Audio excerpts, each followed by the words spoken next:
देश के 10 central trade union और जितने सारे इंडिपेंडेंट नेशनल फेडरेशन है उसका जो संयुक्त मंच इन संगठन का तरफ से लेबर कोड 4 जो लेबर कोड है इसको इम्प्लीमेंट करने के लिए मोदी सरकार जो पागलपन दिखा रहा है ये लागू करने का खिलाफ और लेबर कोड को ख़त्म करने के लिए स्क्रैप करने के लिए ये मांग कर 20 मई को सारे हिंदुस्तान में आम हड़ताल का ऐलान किया है और सेंट्रल ट्रेड यूनियन संयुक्त मंच 18 मार्च नेशनल स्तर पर वर्कर के कन्वेंशन करते हुए ये आम हड़ताल के डेट ऐलान की। हम अपील करते हैं CIT की तरफ से मजदूर वर्ग को बढ़ चढ़ के ये हड़ताल में हिस्सा लेना चाहिए। ये आवाज़ बुलंद करने के लिए जो ये नेशनल स्तर में ये आम हड़ताल के साथ साथ जहाँ जहाँ लेबर को लागू करने का वो इनिशिएटिव लेगा उधर वर्कर इसको स्वीकार करते हुए अपने सेक्टोरल लेवल में भी आंदोलन में जाए। इसका तैयारी के लिए ये सवाल आता है लेबर कोड क्या है जो जिसके चलते हम ये कार्यक्रम ले रहे हैं। लेबर कोड जो 29 श्रम कानून को ख़त्म करने का बाद ये लेबर कोड पारित किया जारी किया। 2019 में वेज कोड जारी हुआ और 2020 में एक साथ बाकी जो 3 कोड है, एक है occupational safety health and working condition code, दूसरा है इंडस्ट्रियल रिलेशंस कोड और तीसरा है सोशल सिक्योरिटी कोड। ये 20 को 1.5 घंटा के अंदर पार्लियामेंट में पारित कर दिया, कोई चर्चा भी ना इसको कोई कमेटी में रेफर करना का जो प्रैक्टिस है इसको इग्नोर करते हुए मतलब लोकतांत्रिक कानून बनाने वाली प्रक्रिया को भी पैर का तले कुचलते हुए ये लेबर कोड पारित किया अपने मेजोरिटी के बल पर। जब मैं जिस ढंग से वो किया इससे पता चलता है लेबर कोड में क्या करने जा रहे। वो लोग जो बोल रहा है जो 29 कानून को रिपील किया गया, खत्म किया गया, उसका सारे मुद्दा लेबर कोड में लेबर कोड में दिया गया। ये सरासर झूठ है।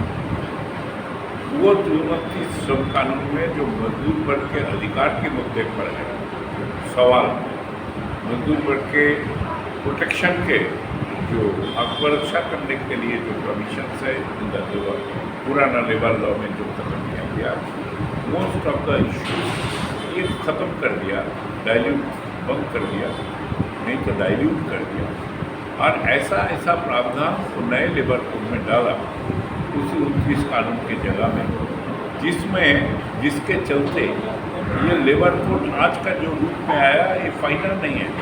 इसको बाद में इसको बदला जा सकता है और बदलने के लिए लोकसभा में वापस आने का जरूरत नहीं है, सरकारी ही उसको अपने आप बदल।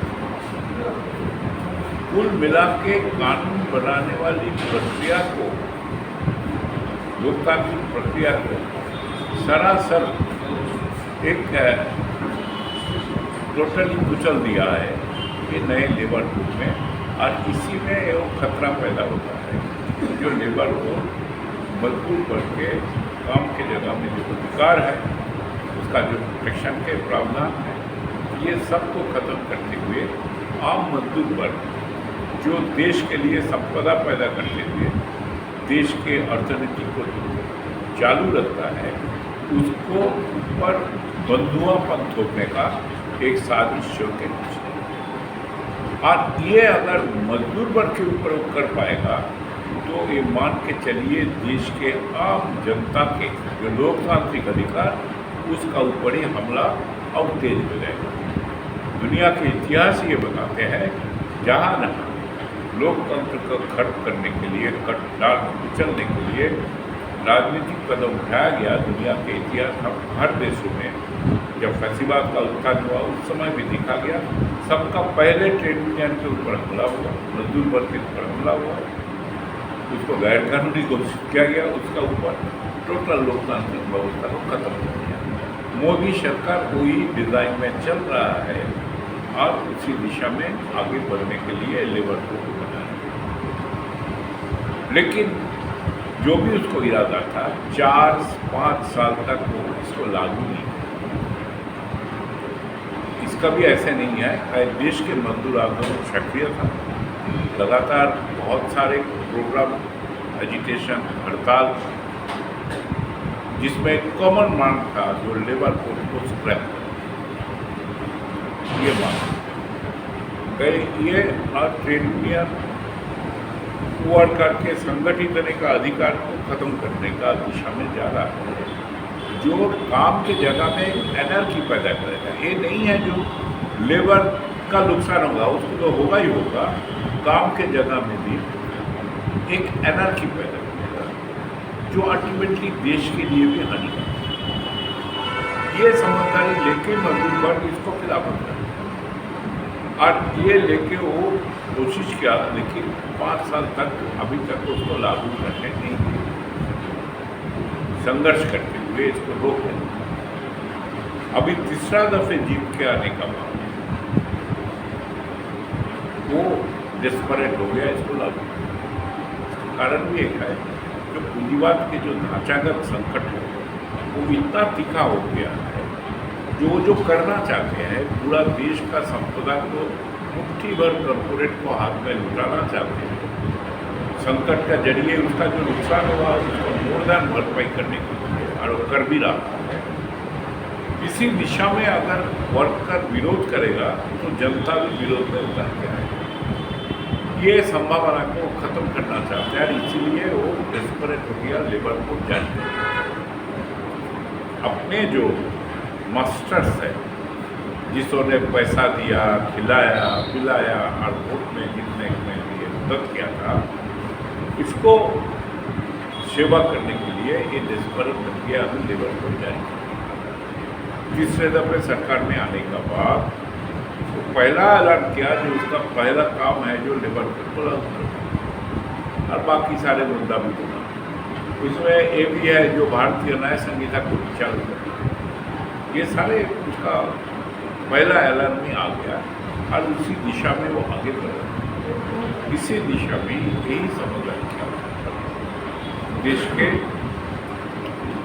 संयुक्त जो मंच है ये जनवरी महीने में पहले बैठा है, डिस्कस किया है, निर्णय लिया है कि इसको खिलाफ को प्रतिरोध करना है, होने नहीं देना है, और वो होने नहीं देने का प्रक्रिया का शुरुआत होना है जो एक आम हड़ताल के माध्यम में, और वही तय हुआ। बाद में डेट भी फाइनल हुआ और 2-3 दफे मीटिंग के बाद जो 20 मई को हड़ताल हुई। 2-4 बात लेबर को बांटने पर एक है जो भी अधिकार के मुद्दा है, वेदर इट इज मिनिमम हो, वेदर इट इज वर्किंग हो, उसका यूनाइट होने का था, तो ये प्रोविजन नियम बनाने का, सबके ऊपर ऐसा कंडीशनलिटी लेबर पर डाला गया जो नहीं था पहले पुराना कानून, जिसमें कार्य तो उसको असंभव करते थे। दो खतरा होगा, जो यूनियन बन चुके हैं उसका रजिस्ट्रेशन खत्म करेगा, कानून में बैठता नहीं है कोई, और वो जब कुछ कदम उठाने जाएंगे तरह तरह का कंडीशन डाला गया जिसमें वो कोई कुछ भी कर नहीं पाएंगे, हड़ताल भी नहीं कर पाएंगे, एजुटेशन भी नहीं कर पाएंगे। हड़ताल के डेफिनेशन को ऐसा विस्तृत कर दिया जो कोई भी एजुकेशन को हड़ताल के दर्जा मिलकर उसका ऊपर पाबंदी लगा सके। दूसरा बात है अगर हड़ताल के आप नोटिस दिया तुरंत तो कंसिलेशन बुला लेते, और ये प्रावधान रखा जो चलते हुए कंसिलेशन में हड़ताल गैर कानूनी है।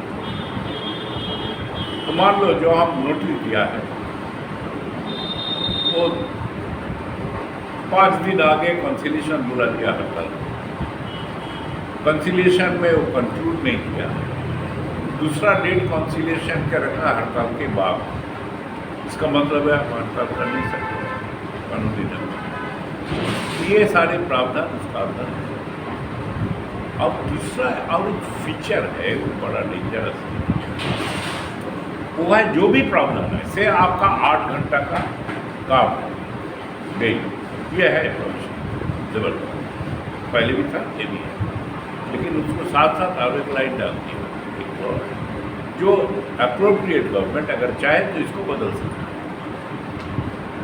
और ये बदलने के लिए फिर कानूनी अमेंडमेंट में नहीं आना पड़ेगा, चाहे वो कानून के अंदर ही डाला हुआ है। मिनिमम वेज के बारे में जो आम सहमति में जो फार्मूला तय हुआ था, जो 15th इंडियन लेबर कॉन्फ्रेंस का जो फार्मूला और सुप्रीम कोर्ट के बाद में एक जजमेंट सुप्रीम कोर्ट के 92 में आई थी, वही फार्मूला का आधार पर मिनिमम वेज बनाना चाहिए based on current price index level. ये फार्मूला को वो वेज कोड का अंदर डाला ही नहीं। बाद में जब ये लेके शोर मचा, वो रूल्स के ड्राफ्ट रूल्स के अंदर डाला, वो ड्राफ्ट रूल अभी तक वो फाइनल नहीं किया। नोटिफाई लेबर को नोटिफाई करने का टाइम वो रखेगा कि नहीं कोई ठिकाना नहीं है, लेकिन अगर कानून का बॉडी में नहीं रहेगा, रूल्स में रहेगा, तो वो बाइंडिंग नहीं होगा। कानूनी कानून का अंदर नहीं रखा है, मालिकान ने अपोज किया। और ये प्रोविजन भी रखा है जो वट एवर मिनिमम वेज उसको अप्रोप्रिएट गवर्नमेंट बदल सकते। ऐसा ही तरह तरह जो मुद्दा है जो वर्कर के सर्विस कंडीशन रिलेटेड, उसी का अंदर वो ऐसा प्रोविजन एक डाल दिया।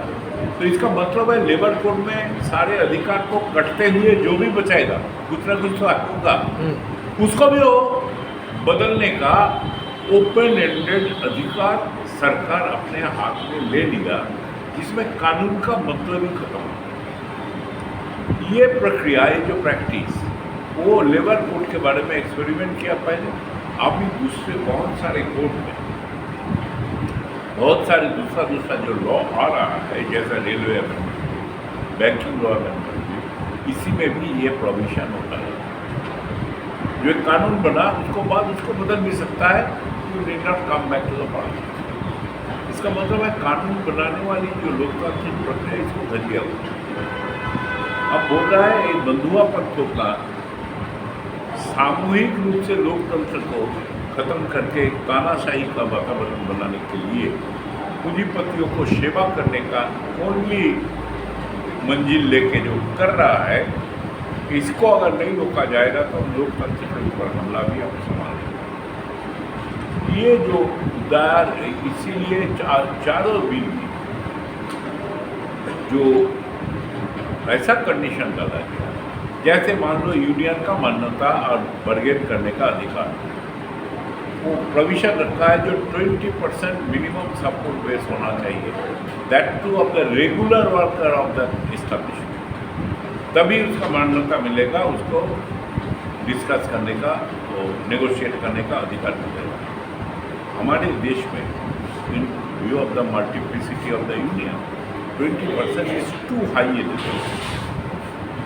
अगर डिफरेंट इंडस्ट्री का अधिकार देखा जाए, ये BSNL जैसा नहीं बोल रहा, जो बहुत सारे है जो वो नहीं मिल। इसका मतलब है जो ये majority of the segment trade union का नेगोशिएट करने का अधिकार से निकाल।